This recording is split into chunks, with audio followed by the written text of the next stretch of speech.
Bonjour tout le monde. Dans cette nouvelle vidéo, nous allons corriger l'examen de didactique du français, session d'octobre 2024.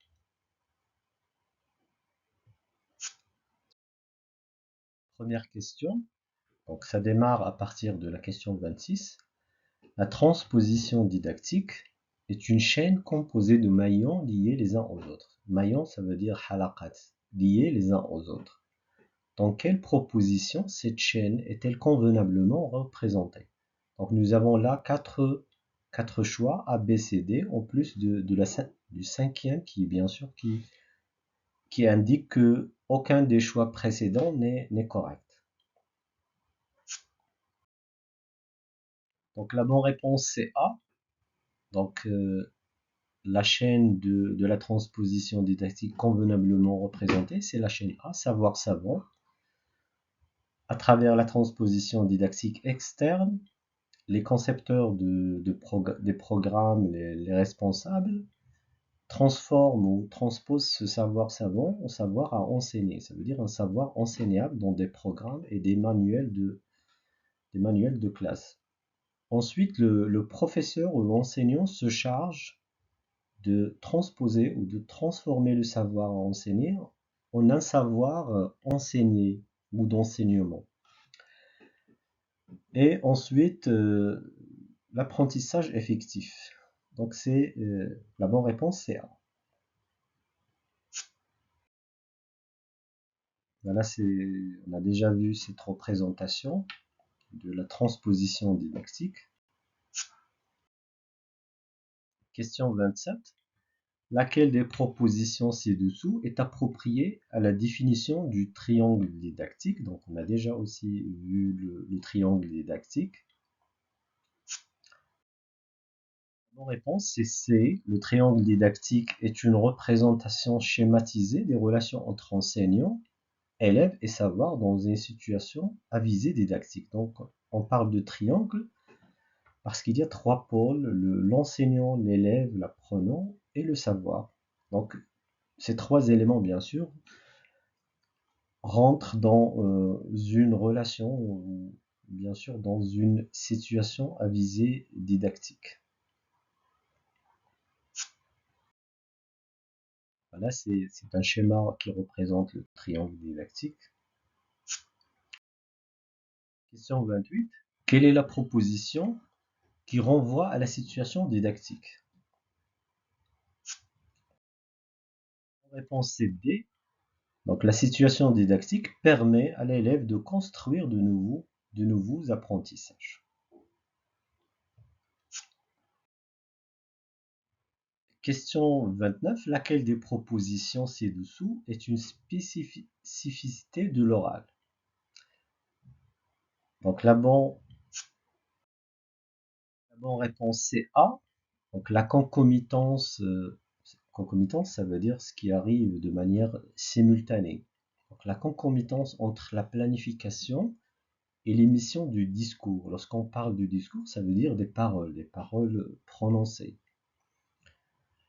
Donc la bonne réponse c'est A parce que nous avons l'expression l'émission des discours. Donc B, le choix B, il y a absence de communication orale. Le choix C, on a l'expression signe de ponctuation. Donc là, on parle de la production de l'écrit. Et des signes graphiques, là aussi, on parle de l'écrit. Question 30. Laquelle des stratégies d'apprentissage ci-dessous est appropriée à la réception de l'oral?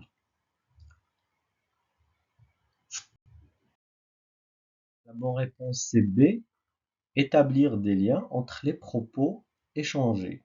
Donc lorsqu'on parle de propos, et nous avons l'expression propos échangés, ça veut dire des paroles échangées. Donc ça suppose bien sûr qu'il y a un locuteur et un interlocuteur, bien sûr, qui échangent des propos, des paroles.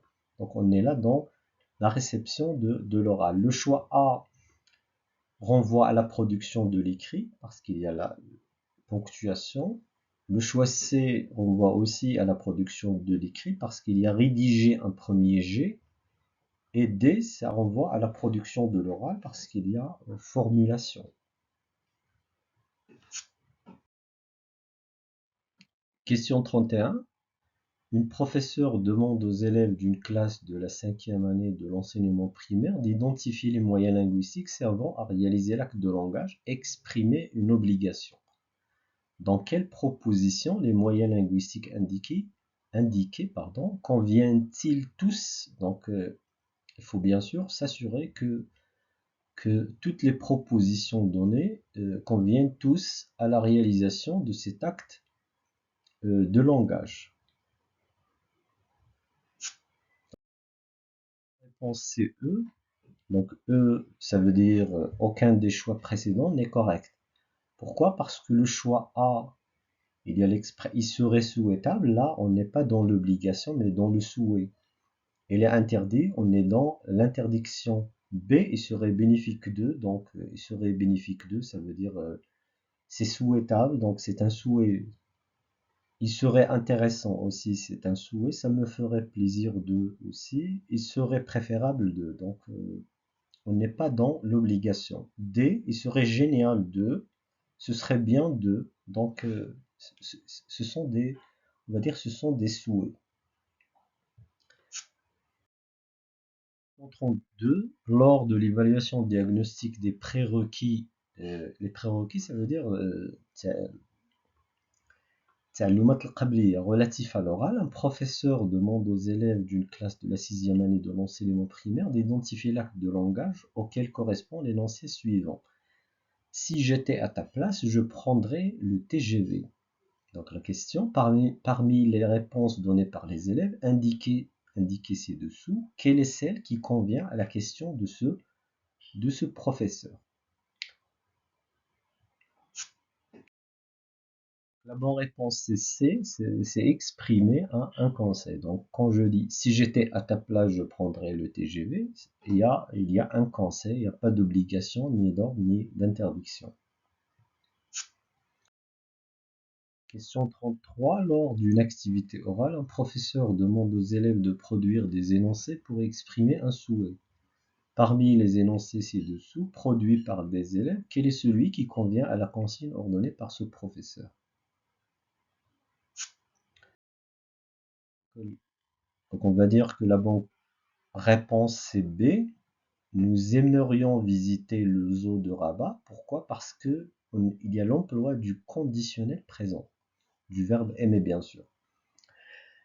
Donc la réponse ou le choix A, ça renvoie à un ordre ou une recommandation. C renvoie à l'obligation et D renvoie, comme le choix A, à l'ordre ou une recommandation donnée. Question 34. De quel sous-domaine d'apprentissage la capacité suivante relève-t-elle? Comprendre l'état attitudinal et émotionnel du locuteur à partir des caractéristiques prosodiques de sa parole. C'est la réception de l'oral. Pourquoi ça renvoie à la réception de l'oral? Parce que nous avons locuteur, mais aussi caractéristiques prosodiques de sa parole. Quand on parle de prosodie, ça veut dire on est dans l'oral.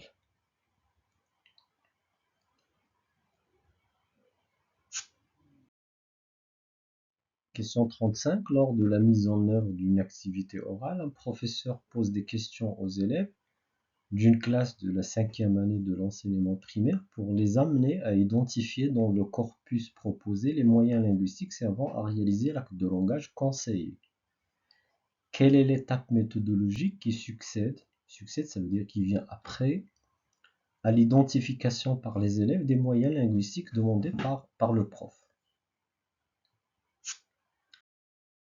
La bonne réponse c'est D. Donc c'est D, c'est entraînement et réemploi, ou transfert, ou application, ou production.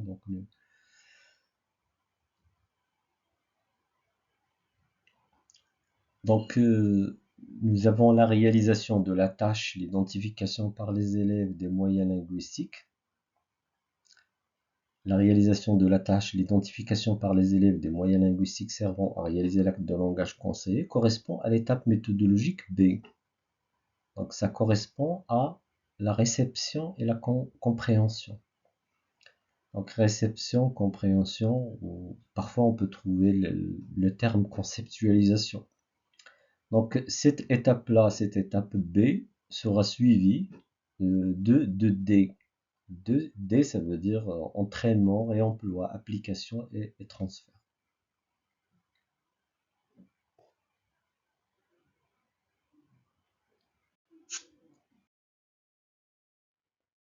Question 36. Lors d'une séance de poésie, une professeure constate que des élèves d'une classe de la 4e année de l'enseignement primaire ont du mal à prononcer les mots contenant, contenant le phonème 1. Donc le phonème 1, ça se trouve dans pas mal de noms, comme rien, bien, lien. Donc c'est le phonème 1. Parmi les propositions ci-dessous, quelle est celle que cette professeure choisirait pour remédier à cette difficulté? La bonne réponse c'est B. Il s'agit bien sûr d'une remédiation orale immédiate de l'enseignante. Donc dans B, pardon, dire des mots contenant le phonème 1, isoler ce phonème après chaque mot évoqué et le prononcer en faisant remarquer que les lèvres sont écartées et la langue est en avant, écrire ces mots et les faire lire plusieurs fois, puis dire et faire dire d'autres mots contenant le phonème 1. Donc pourquoi cette réponse B est la bonne? Parce que 1, c'est, on va dire, une voyelle d'avant, il est mi-basse, nasale et non arrondi. Donc le choix A est faux. Pourquoi? Parce que les lèvres sont un peu arrondies. La langue est en arrière, alors que la langue est en avant. Les lèvres sont arrondies, donc nous avons ici non arrondi bien sûr. La langue est en arrière et en position assez basse. Les lèvres sont arrondies dans le choix D. Voilà, c'est la description bien sûr de certaines voyelles.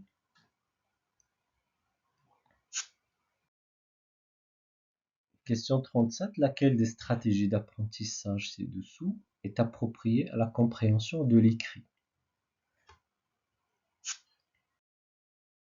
Donc la bonne réponse c'est B. Anticiper la suite du texte à partir de ce qui précède. On a l'expression anticiper la suite du texte. Donc, ça veut dire on anticipe ce qui va se passer dans un texte. Donc il s'agit là de la lecture, ça veut dire la compréhension de l'écrit. Le choix A renvoie à la production de l'oral. Le choix C, ça renvoie à la production de l'oral aussi. Et le choix D, ça renvoie à la production de l'écrit. Question 38. Lors d'une séance d'évolu, ça veut dire réservée à l'évaluation et au soutien en lecture, une professeure dit respectivement des mots trisyllabiques, ça veut dire en 3 syllabes, et demande aux élèves d'une classe de la 2e année de l'enseignement primaire d'identifier la syllabe finale dans chaque mot évoqué. À quelle proposition la consigne donnée aux élèves renvoie-t-elle? La consigne donnée aux élèves renvoie à, à la conscience phonologique, ça veut dire au choix D. Donc il s'agit de la conscience phonologique. On rappelle encore une fois, qu'est-ce que ça veut dire la conscience phonologique? C'est la capacité de percevoir, de découper et de manipuler les unités sonores du langage, telles que la syllabe, le rime et le phonème. Donc il faut dire que le développement de la conscience phonologique passe par des activités qui aident à identifier, isoler, ce qui est le cas ici, segmenter, fusionner et modifier les sons, les syllabes ou les rimes dans les mots. C'est ça la conscience phonologique. Question 39. Lors d'une activité de lecture, un professeur demande aux élèves d'une classe de la 6e année l'enseignement primaire d'exprimer leur opinion sur une idée contenue dans le texte lu. À quelle étape méthodologique la consigne donnée aux élèves correspond-elle? Donc la consigne donnée correspond à la réaction au texte. C'est une réaction au texte, ça veut dire l'enseignant demande aux élèves d'exprimer leur opinion, des opinions personnelles sur une idée contenue dans le texte lu. Question 40. À quel sous-domaine d'apprentissage la capacité suivante renvoie-t-elle? Évaluer des informations extraites d'un texte lu. Ça renvoie à la compréhension de l'écrit. Donc ça veut dire la lecture. Pourquoi? Parce qu'il y a l'expression, donc ça renvoie à la réponse, le choix B, parce qu'il y a l'expression texte lu. Donc ça veut dire on est dans la compréhension de l'écrit.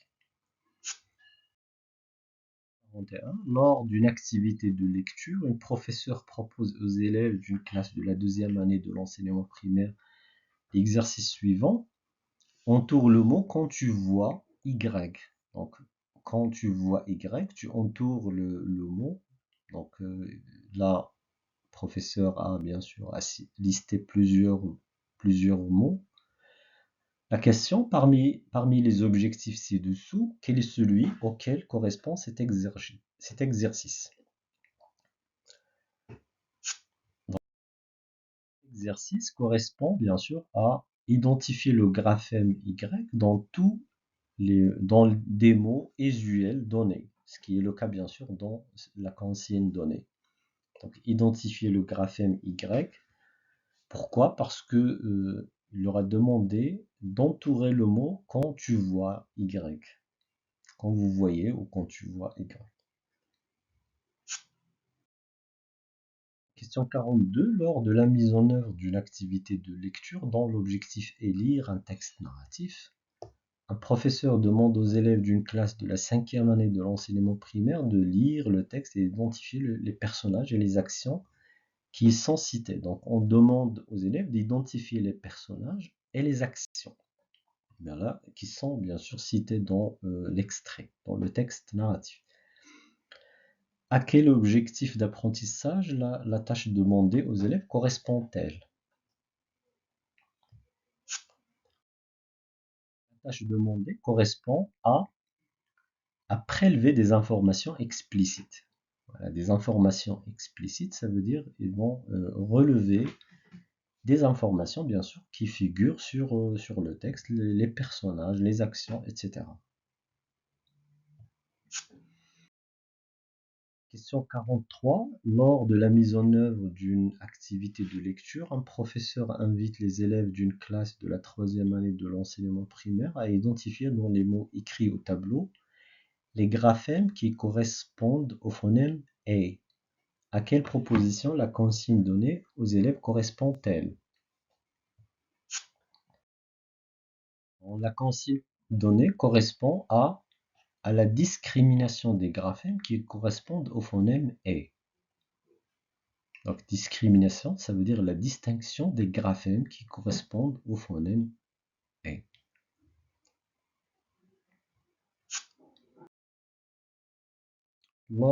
Question 44. Lors de l'évaluation d'une activité de lecture, un professeur demande aux élèves d'une classe de la 6e année du primaire de reformuler dans leur propre langage l'idée principale du texte.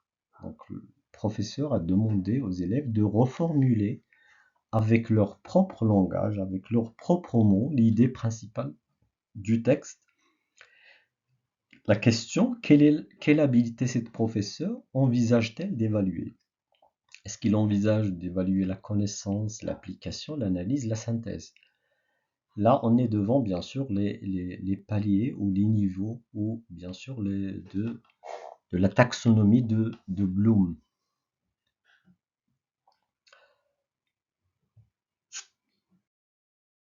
La bonne réponse, c'est D.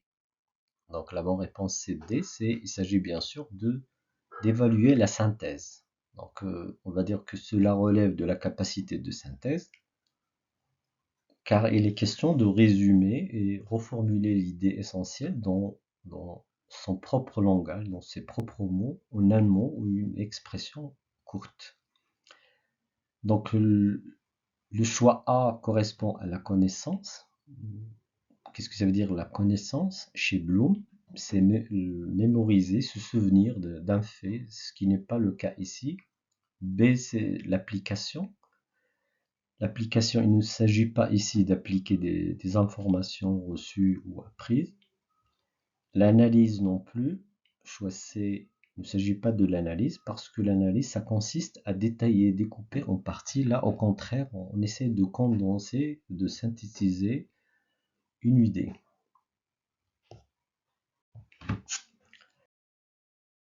Voilà, c'est la taxonomie de Bloom avec les six niveaux. Donc les trois niveaux inférieurs, connaissance, compréhension, application. Les trois niveaux supérieurs, c'est l'analyse, la synthèse et l'évaluation. Question 45. Laquelle des stratégies ci-dessous est appropriée à la production de l'écrit? La réponse c'est C, c'est anticiper l'organisation du texte à produire. Donc on a l'expression texte à produire, ça nous indique bien sûr qu'il s'agit de la production de l'écrit. Le choix A est incorrect parce qu'il s'agit de la compréhension de l'écrit. B, ça renvoie aussi à la compréhension de l'écrit. D, ça renvoie à la production de l'oral. Question 46. Voici une situation relative à une activité de production écrite destinée à des élèves de la 5e année de l'enseignement primaire. Donc, en te promenant sur la plage en compagnie de tes amis, tu as constaté que des enfants jetaient des déchets dans la mer. Écris pour le journal de ton école un texte où tu recommandes, tu incites bien sûr tes camarades de protéger les mers et les océans. Donc la question, quel est le type du texte visé par cette activité de production écrite? Donc on a déjà vu ce type de question. Donc la réponse c'est E. Donc aucun des choix précédents n'est correct. Il ne s'agit ni d'un texte explicatif, ni descriptif, ni argumentatif, ni narratif. Il s'agit d'un texte injonctif. Parce que il y a dans la consigne, tu écris un texte, tu rédiges un texte où tu recommandes. Tu recommandes bien sûr à tes camarades. Question 47. Laquelle des capacités ci-dessous est appropriée à la production de l'écrit?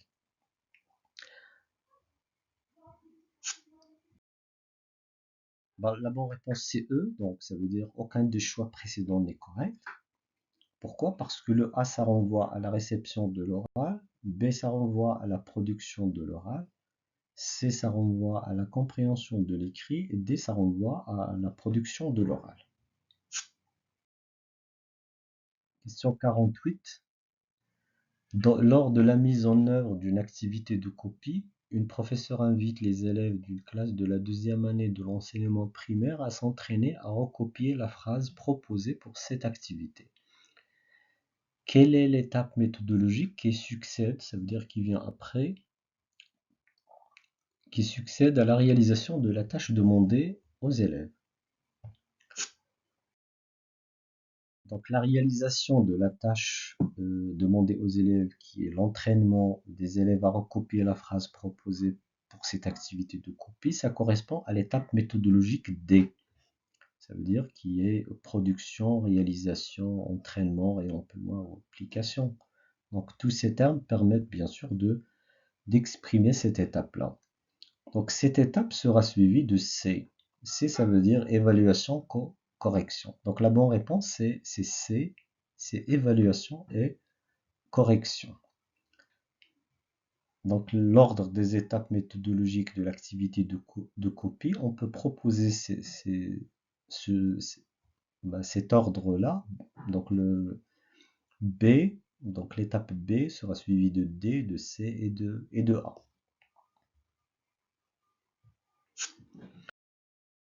Question 49. Lors de la mise en œuvre d'une activité de production écrite, une professeure demande aux élèves d'une classe de la 4e année de l'enseignement primaire de rédiger le premier G. Quelle est l'étape méthodologique qui précède à la réalisation de la tâche demandée à ses élèves?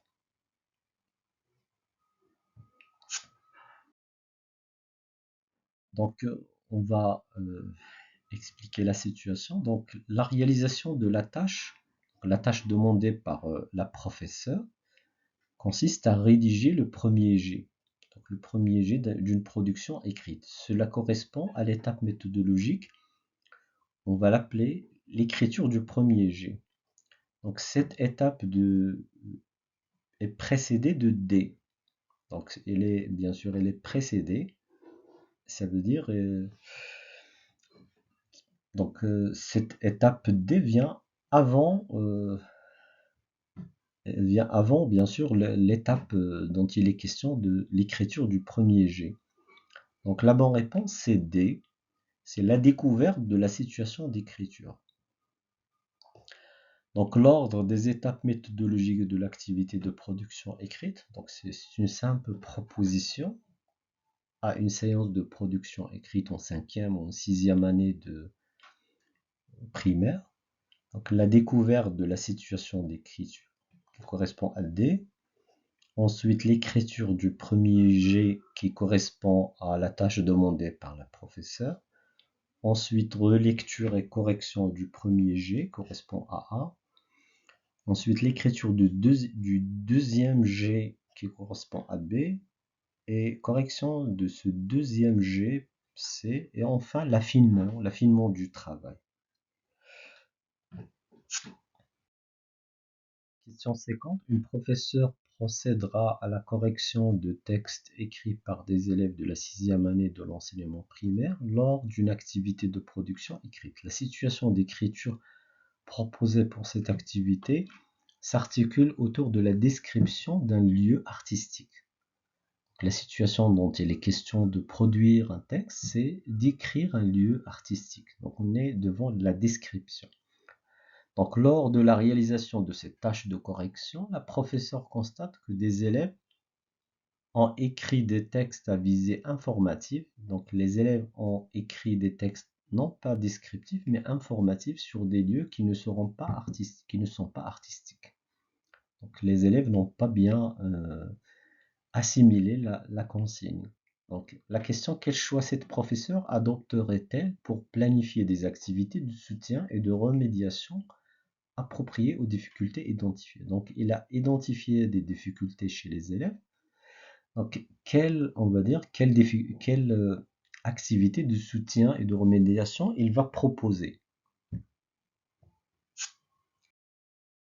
La réponse c'est A, c'est la compréhension des consignes. Donc, il va proposer des activités de soutien, bien sûr, qui corrigent la compréhension des consignes, la lecture de textes et l'identification de leur typologie. Il doit bien sûr préciser la différence entre les types de textes, texte informatif, descriptif, argumentatif et narratif. L'identification des caractéristiques des textes descriptifs, parce qu'il est question ici de décrire un lieu artistique, et l'emploi du lexique et des moyens linguistiques servant à décrire un lieu artistique, ça veut dire surtout pour la description, on utilise les adjectifs qualificatifs surtout. En plus, bien sûr, du vocabulaire qui est relatif à l'art. Parce qu'on est en train de décrire un lieu artistique, ça peut être une galerie ou un théâtre ou n'importe quel lieu artistique. Donc les éléments cités sont relatifs à l'identification de la typologie des textes et aux moyens servant à la description d'un lieu artistique. Ainsi se termine cette vidéo. Merci de votre attention et à la prochaine.